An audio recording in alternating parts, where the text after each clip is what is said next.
السلام علیکم فرینڈز، امید ہے آپ سب ٹھیک ہوں گے۔ آج میں آپ کو ایک ایسی خاتون کے بارے میں بتانا چاہوں گی جس کی ایک چھوٹی سی نیکی پر اللہ تعالیٰ نے اس کی مغفرت کر دی۔ زبیدہ خاتون کے بارے میں آتا ہے کہ اس نے نہر زبیدہ بنوائی، لاکھوں انسانوں نے فائدہ اٹھایا۔ جب اس کی وفات ہوئی تو خواب میں کسی کو نظر آئی۔ اس نے پوچھا، زبیدہ تمہارا کیا معاملہ ہوا؟ کہنے لگی، اللہ رب العزت کے حضور پیشی ہوئی، اللہ رب العزت کے سامنے میرا نہر زبیدہ والا عمل پیش کیا گیا۔ اللہ رب العزت نے فرمایا کہ ہاں، تمہاری زبان سے لفظ نکلے، خزانے کا پیسہ لگا، مزدوروں کا پسینہ بہا، تم یہ بتاؤ تم نے میری خاطر کیا مشقت اٹھائی؟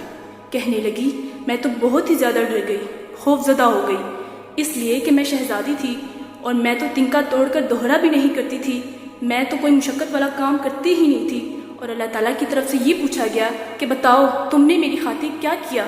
تو میں گھبرا گئی، مگر اللہ رب العزت کی رحمت جوش میں آئی، فرمایا ہاں، تمہارا ایک عمل ہے جو تم نے میری خاطر کیا۔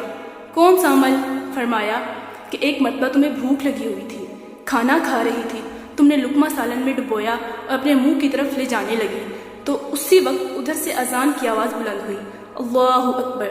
تم نے جیسے ہی اللہ کا لفظ سنا تو تم نے محسوس کیا کہ تمہارے سر پر دوپٹہ پورا نہیں تھا، آدھا تھا۔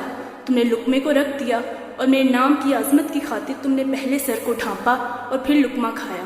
جو تم نے لقمہ کھانے میں تھوڑی دیر کی، یہ میری محبت کی وجہ سے کی۔